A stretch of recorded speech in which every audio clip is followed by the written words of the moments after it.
नारायण नारायण जय श्री हरि हरि ओम तत्सत हरि ओम तत्सत।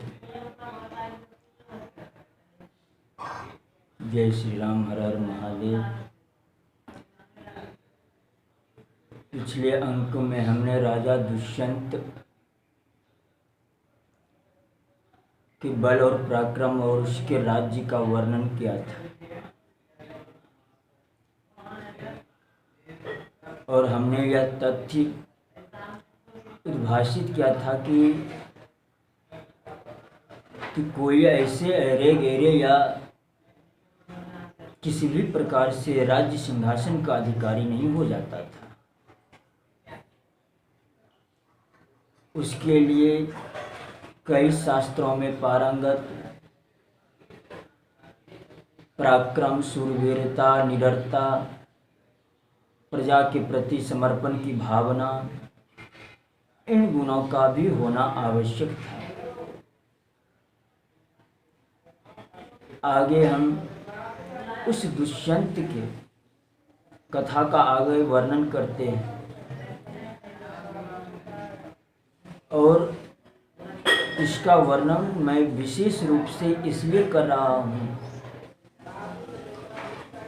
कि इन्हीं राजा दुष्यंत के महान प्रतापी और चक्रवर्ती सम्राट के रूप में भरत जैसे पुत्र उत्पन्न हुए, जिसके नाम पर आज हमारा देश भारतवर्ष का लगता है। उसका वर्णन करने से पहले उसके माता पिता का चरित्र कैसा था यह भी जानना आवश्यक है। तो राजा दुष्यंत के मन में एक बार इच्छा हुई कि शिकार करने जाए। तो राजा लोग प्रायः शिकार करते थे और शिकार इसलिए नहीं करते थे कि उसको उसका मांसाहार करना है, बल्कि इसलिए करते थे कि वह अपने पराक्रम को, अपने लक्ष्य वेद को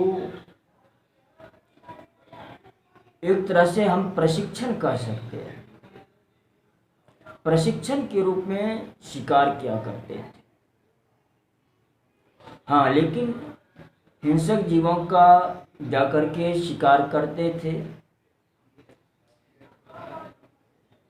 इसका अर्थ यही नहीं हुआ कि प्राणियों पर दया करना हमारा धर्म नहीं था। हाँ, विशेष रूप से उसका आसक्ति ना हो जाए शिकार में, यह भी राजा का एक दोष माना गया है। 4 दोषों में से एक दोष शिकार करना भी, मद्यपान आदि करना, स्त्री संसर्ग में रहना, जुआ खेलना, ये 4 दोष राजा के बताए गए हैं। तो सबकी एक मर्यादा तय कर दी गई थी। तो राजा दुष्यंत शिकार के लिए अपने राज्य से अपने मंत्रियों को, कुछ सैनिकों को लेकर के चतुरंगिनी सेना के साथ घने वन में जाते थे। तो घने वन में गए और वहाँ पर ही बहुत सारे हिंसक पशुओं का शिकार किया और शिकार करते करते जब थक गए तो कुछ जंगली सुअर का पीछा करते करते एक दूसरे वन में जा पहुंचे। वहां पर फिर उनको भूख प्यास की तीव्र वेदना का अनुभव होने लगा। उनके साथ कुछ उनके मंत्री थे जिनको उन्होंने आदेश दिया कि आप यह प्रयास करें, देखें कि आगे कोई आश्रम या कुछ बस्ती है जहाँ पर जल प्राप्त हो जाए। तो बहुत दूर में एक आश्रम दिखाई पड़ा। तो राजा ने यह ज्ञात किया था यह आश्रम किसका है। तो ज्ञात करने पर यह पता चला कि यह महर्षि कण्व का आश्रम है। तो यह सोच करके कि महर्षि का दर्शन भी हो जाएगा, यह तो हमारा बहुत बड़ा सौभाग्य होगा।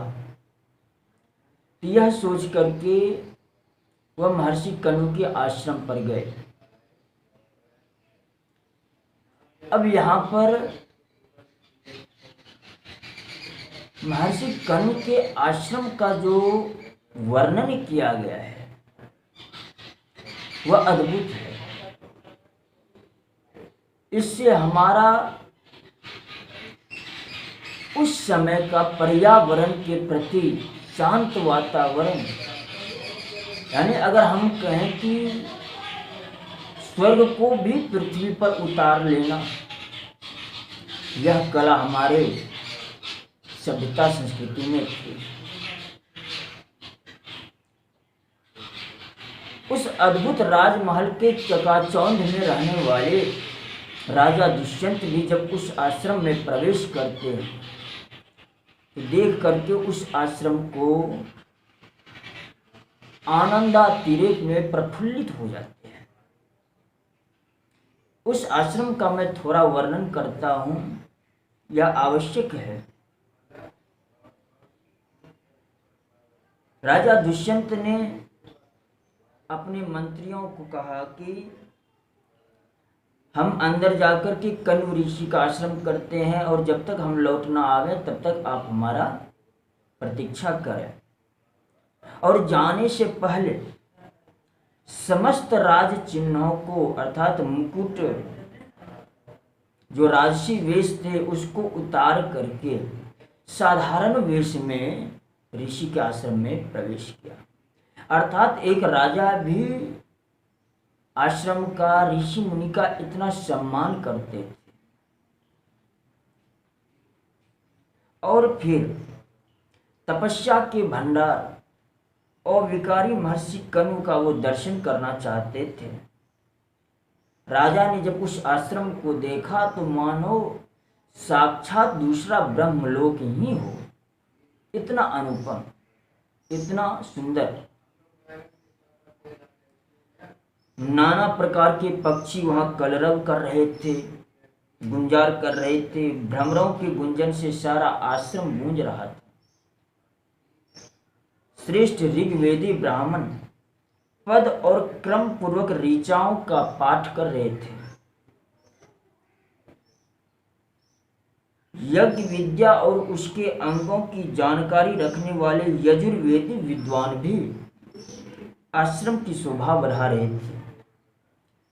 नियम पूर्वक ब्रह्मचर्य व्रत का पालन करने वाले सामवेदी महर्षियों द्वारा वहां मधुर स्वर से सामवेद का गान किया जा रहा था। मन को संयम में रखकर नियम पूर्वक उत्तम व्रत का पालन करने वाले सामवेदी और अथर्ववेदी महर्षि साम मंत्रों के गीत गाते और अथर्ववेद के मंत्रों का उच्चारण करते थे। इस प्रकार से वहां पर पक्षियों का बसेरा, अद्भुत दृश्य वहां का, और शास्त्रों का, वेदों का पठन पाठन उच्चारण गूंज रहा था उस आश्रम में। और यहाँ पर एक और महत्वपूर्ण तथ्य प्रकाशित किया गया है कि यज्ञ वेदी की रचना के ज्ञाता, क्रम और शिक्षा में कुशल, न्याय के तत्व और आत्मानुभव से संपन्न, वेदों के पारंगत, परस्पर विरुद्ध प्रतीत होने वाले अनेक वाक्यों की एक वाक्यता करने में कुशल, अर्थात जो शास्त्रों में विरुद्ध बातें दिखाई पड़ती है लेकिन वास्तव में उसके पीछे जो एकता होती है उसका तात्पर्य को समझने वाले, विभिन्न शाखा की गुण विधियों का एक शाखा में उपसंहार करने की कला में निपुण, यानी शास्त्रों की, वेदों की कई जो शाखाएं बनाई गई थी उसमें जो बाहर से भेद परिलक्षित होता है उसका एक शाखा में ही, यानी उस सब का तात्पर्य एक ही है, इसका वर्णन करने में कुशल, मोक्ष धर्म में तत्पर, अपने सिद्धांत की स्थापना करके इसमें शंका उठाकर उस सिद्धांत के समर्थन में परम प्रवीण, व्याकरण, छंद, निरुक्ति, ज्योतिष, शिक्षा, कल्प, इन वेदांगों का ज्ञान रखने वाले, यानी इन सारे गुणों से संपन्न ऋषि मुनि उस आश्रम में निवास कर रहे थे और अपने अपने कर्तव्य का पालन कर रहे थे। तो शत्रु वीरों का संहार करने वाले दुष्यंत ने स्थान स्थान पर नियम पूर्वक उत्तम और कठोर व्रत का पालन करने वाले श्रेष्ठ एवं बुद्धिमान ब्राह्मणों को जप और होम में लगे हुए देखा।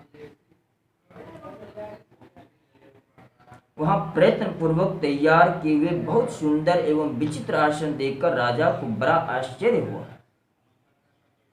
द्विजों द्वारा की हुई देवालयों की पूजा पद्धति देखकर दुष्यंत ने ऐसा समझा कि मैं ब्रह्मलोक में ही आ पहुंचा हूं।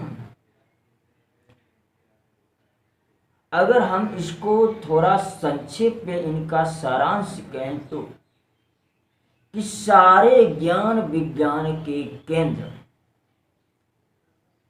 ऋषि महर्षियों के आश्रम हुआ करते थे। इस पद्धति से हमारे सारे ज्ञान विज्ञान संस्कृति परंपरा सुरक्षित रहते थे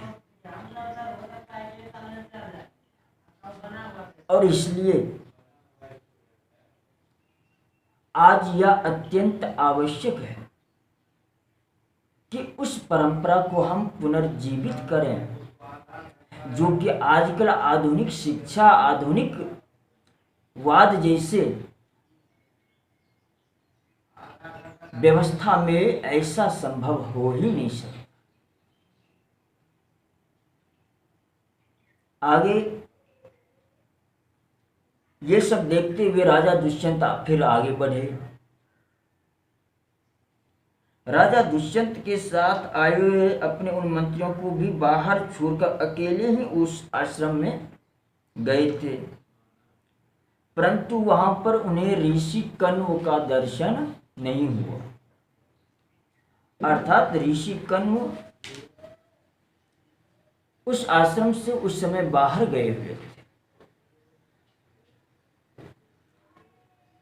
तो आश्रम के एक विशेष कोने में फिर जाकर के उन्होंने देखा कि उस आश्रम के एक विशेष स्थान में वहां पर कोई नहीं था।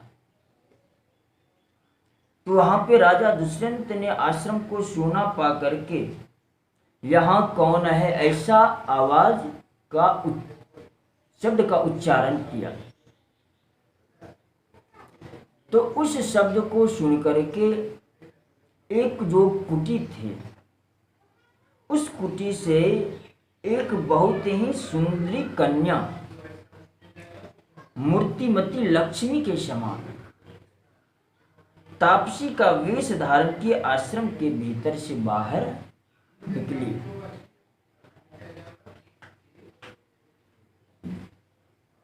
और वही तापसी कन्या यानी तपस्वी वेश में रहने वाली कन्या शकुंतला थी। तो शकुंतला को देख करके राजा दुष्यंत ने पहले उनका अभिवादन किया और शकुंतला ने भी अतिथि देव आपका स्वागत किया। यानी हमारी जो प्राचीन परंपरा है कि अतिथियों को देवता की समान समझकर उसका स्वागत सत्कार करते हैं, उस धर्म का शकुंतला ने भी पालन किया। अब फिर आसन पाद्य अर्घ्य अर्पण करके उनका समादर करने के पश्चात राजा से पूछा, आपका शरीर निरोग है ना? घर पर तो सब कुछ कुशल है? यानी इस प्रकार से, यानी कि कोई अतिथि अगर घर पर आए तो सबसे पहले उसका कुशल क्षेम पूछना चाहिए। फिर आगे संवाद के रूप में जो भी मुख्य विषय है उसका वर्णन करना चाहिए। तो हमने यहाँ तक प्रथम बार राजा दुष्यंत और शकुंतला के मिलन तक का वर्णन किया। आगे हम फिर उनका जो संवाद होता है, फिर दोनों में गंधर्व विवाह होता है, फिर शकुंतला के जन्म की जो कथा है, फिर उसका आगे वर्णन हम करेंगे। जय हिंद, वंदे मातरम।